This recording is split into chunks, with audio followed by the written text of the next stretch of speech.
Welcome, Raider Nation, to another episode of The Punk Rock Raider. My name is Dirty D from the Dirty D. I am the Punk Rock Raider. Yeah, Monday was a good day. Monday was a great day for Raider Nation. Hey, we got to start the year off with a win over the Chiefs. And we got the number 1 overall pick. And we fired Pete Carroll 2 Christmases. Man, I'm really excited for the start of this year. I'm really excited. I'm ecstatic to make America punk again and make the Raiders punk again.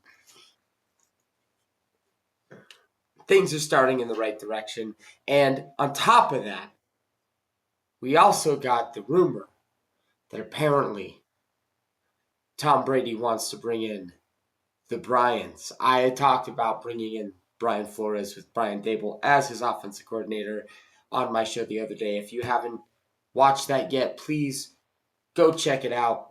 I think this is a fantastic development. I think if you can make this happen, this is one of my dream scenarios. I love how we're starting off the year, Raider Nation.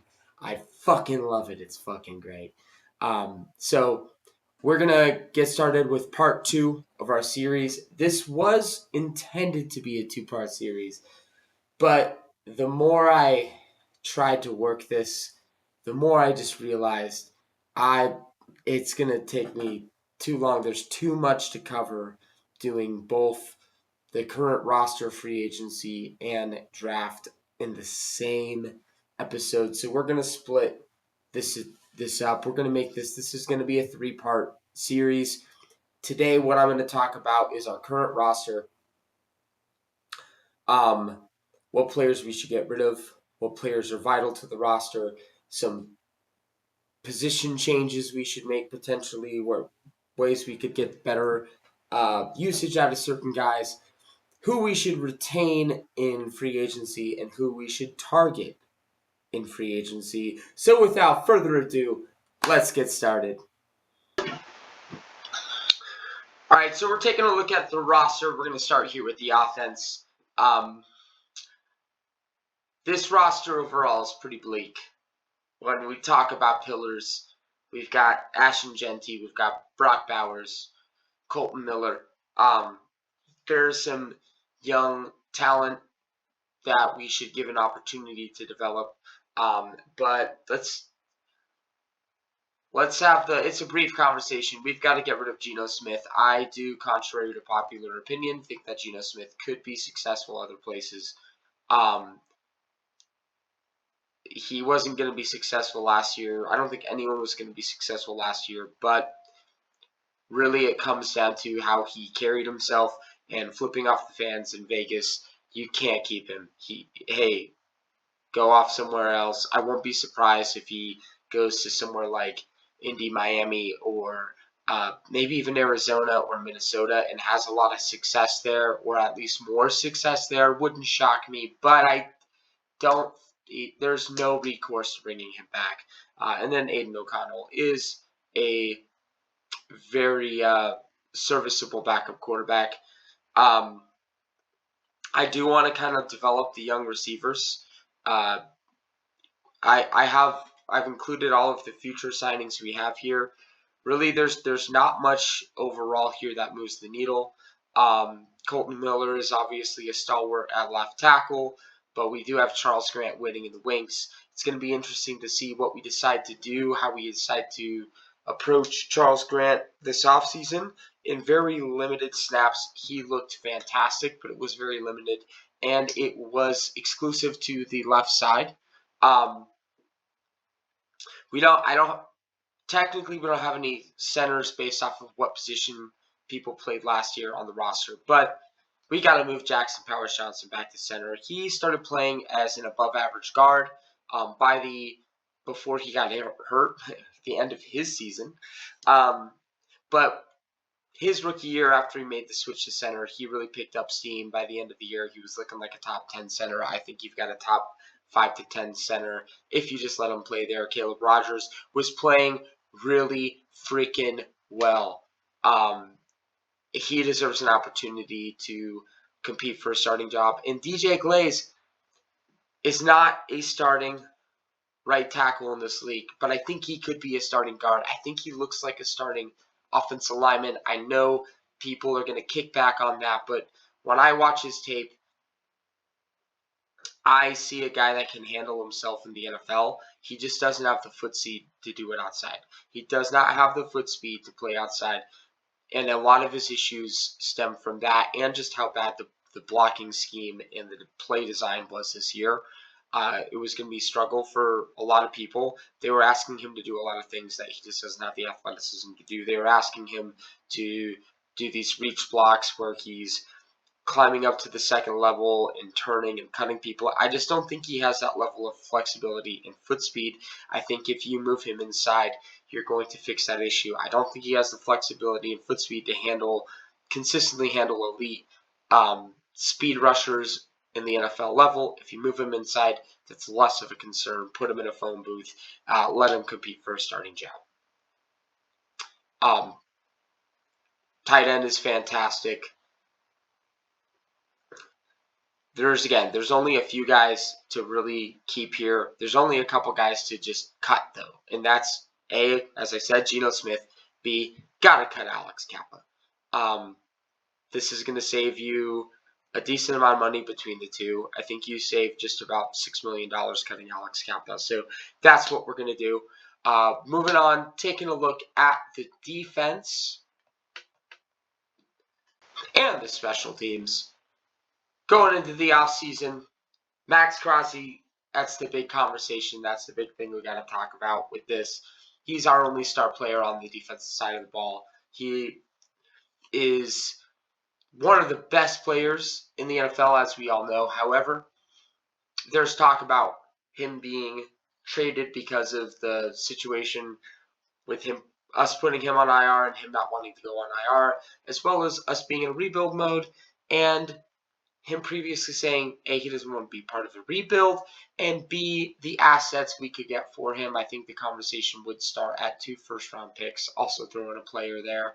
It would take a lot. There are teams that would be very interested in him that if we were going to trade him, I would personally, top 3 teams I'd want to send him to are the Lions, Ravens, and Eagles. Now, this isn't just because I do like those teams. Big Dan Campbell fan, big Lamar Jackson fan. Big Eagles are my second favorite team. They are my NFC team. Was raised by an Eagles fan. I actually got to go to that game this year. It was a lot of fun. I also think A, there's a need there. B, if you can get 2 firsts and maybe a player from the Lions, 2 firsts, maybe a player from the Ravens. Those teams pick in spots that are like middle of the round this year, which is exciting to me. I think they project as playoff teams next year, so your first round pick next year wouldn't be as high, but your first round pick this year would be the Eagles. I think if anyone gives you 3 firsts, it's the Eagles. You could also consider probably the Bears, the Bills. I'm sure there's a plethora of teams that would be interested, but those are really the top 3 to me that I would like to send them to. However, I've heard people say, why keep Max? You're like not close to your winning window. Once you, best case scenario, get to your winning window, he's going to be 30 years old. You need the first round picks more. I think that the value you get for Maxx Crosby's leadership, and if you're trying to instill a culture, there's no one better on the defensive side of the ball to set that culture than Maxx Crosby. He is the golden standard of what if I as a fan want the Raiders to be, and if I were John Spytek, if I could get 53 Maxx Crosbys, like if everyone on the team could have that level of effort and dedication and work ethic and character, like that is the guy you want everyone to model themselves after, and keeping him in the building, keeping him there to to help the young guys, to be a mentor, I think is invaluable. And I think if we do hire Brian Flores, I think Brian Flores could get a lot out of him, especially pairing him with some other talent. Defensive tackle, I like the young guys. These are mostly rotational guys that we have here, although I'm interested to see if we can develop Tonka and JJ Moore and Adam Butler. You could cut him. I don't know how much you would really save, and I think he's a solid starting defensive tackle again. There's no reason to make the rotation worse. He's another guy that kind of represents the Raiders' way. I would keep him as well. Basically, don't have any linebackers. Corner is a spot that I think we need to add to, but I'll get to that in a second. I do like the potential of Darian Porter. He started to look better as the year went on. Cameron Richardson should have gotten more play. Again, I don't really think there's anyone on this side of the ball like you have to just cut. Now, safety, Jeremy Chin, I don't think got enough credit. He's a good player. Good to just keep on the contract we have him on. Isaiah Palomau, I think he's fine as a third safety. I think he's a good third safety. You just don't really want to be a second safety. So this is a room we're going to have to add to. And then special teams, both Daniel Carlson and Bobbin Meyer are not under contract. So we will have to replace them. AJ Cole, man, you're solid with AJ Cole. He's a good punter. Just don't need to mess with that. All right, so now we're going to get into the section where we take a look at the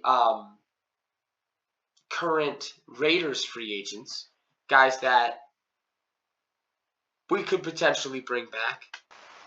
So when we look at the guys who are hitting free agency, there isn't a lot to talk about. I think the conversation really comes down to Eric Stokes, Malcolm Koonce, and Daniel Carlson. Eric Stokes, I think you have to keep him. He played like a starter. He was a bright spot on the defense this year, and there were teams interested in trading for him. You did not want to trade him. I don't think you're going to get much in comp picks for this free agency group of what we have. I don't think there's going to be enough interest. I think there will be interest in Stokes, maybe Koonce, and Parham, but I don't know that there's going to be enough to warrant a fourth like you did last year. And I think we're going to be spending more in free agency than we're going to be, like, then is going to be leaving us. So if you weren't going to take the draft pick, then just sign him. Send him to a 3-year deal, 2-3-year deal, starting caliber player. Let him be a starter for you in that defensive backfield. Corners are something you can't have too many of. You can't have too many quality corners. So just bring the guy back. Malcolm Koonce, I'd make that same argument on a 1-year proof deal. If you can get him for 1 year, $8 million or less, I think you should do it. Now, this is a deep edge class, so I'm not as bullish on that. However, he started to play really well towards the end of the year, started to look like his old self. And I am all for just loading up the trenches. I believe in building through the trenches. So I don't have any problem with grabbing Malcolm Koonce back, grabbing another edge in free agency, grabbing one in the draft. Load up the position with talent. Load up the trenches, the defensive line, the offensive line, with talent as much as you can. Daniel Carlson, this is going to be a tricky conversation. He did just hit his career long against the Chiefs. That's awesome to see. It was not a great year from him, though. You at least have to bring in some talent if you do bring him back to compete with him. I don't know about this one. I didn't really put any kickers on my free agent list, but I will talk about some that are available. I could go either way with Daniel Carlson. And then there's no one else that's at least an unrestricted free agent that I would touch at all. I do think all of the like the ERFAs, the exclusive rights free agents, all the restricted free agents, I would bring them all back. If you don't want to bring back some of the restricted free agents, if you don't want to bring back a McCollum, a Caillou Blue Kelly, Jordan Meredith, that's fine. I think with the right to refusal tenders, I think it would be somewhere in the $3 million ballpark. If you are like, hey, those to me are minimum contract players. You know, if someone else wants to offer them a minimum contract or whatever, just batch it. I don't know. I think they're fine to bring back his depth.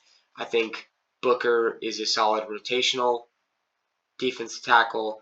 Meredith is just fine as your offensive guard 3 or 4, at least at the left guard. I think he's specifically a left guard. Don't think you can let him play center. He's not a center. I think McCollum is just fine as a depth free safety, at least bringing into camp. Caillou Blue Kelly he's just fine as a cornerback 5. If he's further down on your depth chart, I think you feel comfortable with that. I think he had flashes. He had moments that were good. I don't think he played like a starter, and they shouldn't have kept him out there as a starter, but he made some good plays. He has some instincts. He can do some things. If he is cornerback 5, I'm totally comfortable with that. If he's cornerback 2, I'm not comfortable with that. On a pretty light contract, I'm fine with it. But if you would rather try to get a cheaper cornerback 5 as well, that's fine. That's fine. Snowden has to come back. The exclusive right free agency contract we'd be able to offer him is like just at $1 million. I think he is a quality edge 4. Totally worth it. He's been developing a lot of athletic upside, a lot of length. He can even drop into coverage a little bit. I think he would do really well, actually, as a depth piece for a Brian Flores if we do go that direction. Putnam, again, it'd be like less than $1 million. You're just bringing him in basically to compete for practice squad position or bottom depth chart position. There's no reason not to do that. Broderick Martin, kind of the same thing. No reason not to do that. But I don't think you do anything like else with the unrestricted free agents here. You just let them all go. Buy Bob and Meyer, buy running backs, buy vets, buy linebackers. See ya to everybody else on this list. All right. So going into free agency, here's what I think the plan should be. We are coming in with quite a bit of cap. We need basically everything except for tight end. We're cutting Gino and Alex Kappa. That would bring our new cap per spot rack to over $123 million. I re-signed Eric Stokes and Malcolm Kuntz in all of the exclusive rights free agents and restricted free agents. That left us with a cap of about $95 million. If you want to not keep some of these depth pieces, that's fine. I think I would start with Tristan McCullen, Meredith, and Caillou Blue Kelly as people not to keep. I think you absolutely keep Thomas Booker, and then you keep the exclusive rights guys just because of how little that will cost you. And Charles Snowden better be one of them because he is worth more than that very small contract relatively to NFL contracts at least. And then when we're getting into free agency, it's a really strong edge class, really strong running back class, even though we don't really need any starters there. We do need depth there because we're losing Mustard, and Zamir White. And then it's fairly strong safety class as well. The interior defensive line isn't very strong. It's kind of one player deep. Quarterback is not very strong. Hey, maybe still grab a backup. And then offensive line is, I think it's fairly weak. I don't think it's a super strong offensive line class. There are some names at guard. A lot of those guys didn't produce. I wonder if the market is going to blow some of these guys out of proportion just because there is like a lack of talent here. You get some Dan Moore like contracts. I would love to avoid anything like that. I don't want to overpay for average to below average offensive linemen. If we're talking free agency targets, I think you got to walk out for sure with a linebacker, an edge player, hopefully a safety, at least one, and at least one offensive line. Everyone on this list I like bringing into this organization. I'm not going to talk too much about all of them, just some of my favorites here. Kind of like where I would be going, where I would be looking to go at least. I do really like the idea of bringing in Mike Evans. I want our young receivers to have a chance to develop, but it's really valuable to give a young quarterback a veteran receiver to go through.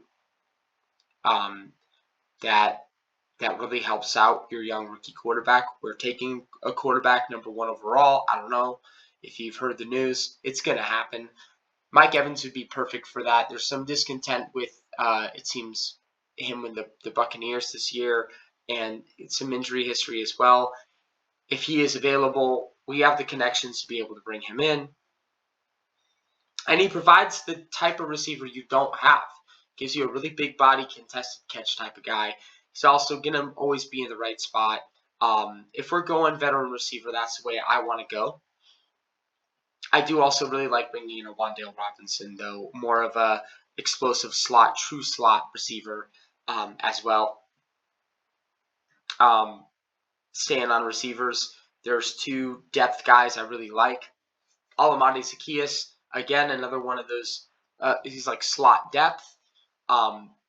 Can do some of the Trey Tucker stuff. I don't think he's quite as dynamic, but I do think he's a really reliable receiver 4. And then my second favorite college football team of all time is I love the Texas Longhorns. Bearcats first, Longhorns second. I love Lil Jordan Humphrey, man. Lil Jordan Humphrey was one of my favorite players at UT, and he's just a dirty work receiver. Yeah, he would be excellent to have at the back end of your roster. He'd be excellent. Dude knows how to block. Dude is a good contested catch guy. He can create more separation than you think he can. He's a limited athlete. This is why he's a bottom of the roster guy, but he's a high character, high football character, high effort dude. Would love to have him in my receiver room. I said we need an edge. It would be a dream to bring back Khalil Mack, give him kind of that Charles Woodson Raider reuniting end of his career. Pairing him with Max Crosby would be awesome. The other 2 edge guys that I like the most to bring in is Kwity Paye. Really liked him at Michigan when he was coming out. Think he's balanced and he can give you some pass rush. He's not an elite pass rusher, but he can at least help other guys create sacks. He can, create some havoc, and he's a good run defender. And then I really like Odafe Oweh with his speed screaming off the edge. I think him and Max Crosby together would create a lot of sacks because of his athleticism. Probably would help flush Crosby into sacks, flush quarterbacks into Crosby for sacks, and then vice versa. Guys are trying to get away from Max. You can have Oweh chasing him down with his insane athleticism. As far as linebacker goes, the conversation starts with Devin Lloyd and Leo Chenal. If you can get one of those 2 guys, they're the best 2 in the class. They're both excellent. Chenal would allow you to steal from a rival. That would be fantastic. I think Lloyd is unlikely, but he is such a good player if you could bring him in. Both would be excellent scheme fits. If you are bringing in a Brian Flores, they would be excellent scheme fits. There's some other really intriguing guys here. If we're talking depth, though, I love Malcolm Rodriguez. I loved him from the day he got in the league, and I think you could tell him he has an opportunity, a real opportunity for an expanded role at linebacker with us. Brian Flores has shown he can get a lot out of undersized linebackers. Ivan Pace Jr., Blake Cashman, Malcolm Rodriguez. You can point to those guys as a selling point for him to come here. Even if he is just a depth piece and a special teamer, he provides a dude that is just, he's all about kicking ass and chewing bubblegum. He's all out of bubblegum, man. That dude, high work ethic, high football character, does everything the right way, would be wonderful. Even if you're just having as a depth piece, would be wonderful to have in that linebacker room, and especially working with those other depth players as kind of that standard of the effort we want. Again, I want 53 Max Crosby's. I think Malcolm Rodriguez brings some of that preparation and work ethic into the linebacker room. Safety conversation starts with Cam Curl. I really like Cam Curl. Reed Blankenship would be a good add as well. And then Brian Cook. I'm a big Cincinnati Bearcats fan. I have two safeties that are Cincinnati Bearcats. Brian Cook you'd be stealing from the Chiefs, and that would be a fun add again. If you can take away from a rival, take away from a rival. And I think he would improve the safety room. He's a solid player. Offensive line is something we have to make sure we're focusing on. If it were up to me, the first place I'd look is Elijah Vera-Tucker, AVT. A, I love the versatility. B, when he's healthy, he is a damn good football player. He gives you the highest ceiling of any other potential free agent offensive lineman. And I would only sign him to a one-year prove-it deal because of the injury history. I would let him play right tackle. And I think you have an opportunity. Hey, he has an opportunity to prove he can be a tackle and earn more money as a tackle. He's played tackle before and been pretty good at it. So if you perform well and stay healthy, could potentially be our right tackle of the future. Also allows us to, if we want to keep the slow development plan for Charles Grant, who we're hoping to be our left tackle of the future, allows you to keep him on that plan. Gives you a guy that could be a right tackle of the future. If he does get hurt, you got Charles Grant going to come in and be that swing tackle. I like that more than the Braden Smith route that I've heard people talk about. Braden Smith also has injury history, and I think he doesn't have the same ceiling. He's a little older as well, and I think he's going to command a bigger deal to get him away from Indy. I'd rather go the AVT route that has a higher reward for the risk. If you're not going that route, you still want to keep Charles Grant on the slow development. Jermaine Eluemunor is the best option to me because you put him in as just a 1 year, 2 year stopgap. He's going to give you above average play as a right tackle, a little bit of versatility of what scheme he can play as well, and guard versatility as well. Doesn't stop you from looking this year for someone to either be on that Charles Grant track, sit for a year or two, and then eventually hopefully take over as your right tackle in the future, or someone next year early in the draft if you want to invest early in next year's draft, which I believe will be a better class. I don't know too much about the offensive tackles, but it's going to be a good class. So it gives you that flexibility. And then I really like the idea, if you do want to give Charles Grant the opportunity to compete to be a right tackle next year, I'm not mad about that. The Jets let Olu Fashanu be the right tackle his rookie year when the plan was for him to eventually move to left tackle. They drafted Membu this year and were able to move Fashanu back. If you want to kind of take that same plan where, hey, now we'll let you compete to start at right tackle. Year 3, you'll be left tackle. We still are going to add a right tackle in the future. Josh Jones and Yosh Nijman are fantastic swing tackles, and you can, again, lure him with the opportunity to compete to be a starter at right tackle. I prefer Yosh Nijman. Yosh Nijman has the best PFF grade of any tackle in free agency. Now, he has a low PFF grade for pass blocking specifically, but when you look at the advanced stats, they're not terrible. It's just, I think, compared to the amount of pass blocking snaps, which is somewhere around 200, I believe, the 2 sacks and 2 or 3 Purdy's hits, whatever, is what brings his grade down. He does have an elite run blocking grade, though. So him as a swing tackle, I think he's a good swing tackle. That's where I would look if you decide you want to give Charles Grant the opportunity to prove he can be a starter this year. Also going to grab a backup quarterback. I got a few there that have either been former high-end draft picks and weren't quite successful, or veterans that have worked with Brian Daboll, actually, but veterans I really like. Got to grab a backup running back. I really like Jerome Ford. I also like all of the restricted free agency guys. Just don't know if any of those tenders wouldn't be matched. So I think that's kind of the pool you got to draft from. If I'm picking, I'm going Evans, Tucker. We'll go Owe. We'll go Curl. And I'm also going to bring in I'm going to bring back Amik Robinson. I'm going to bring in Rodriguez. I'm going to bring in Trey Lance and Jerome Ford and Lil Jordan Humphrey. That would be my class, at least the main class. Also, we got a self kicker. I looked at the kickers.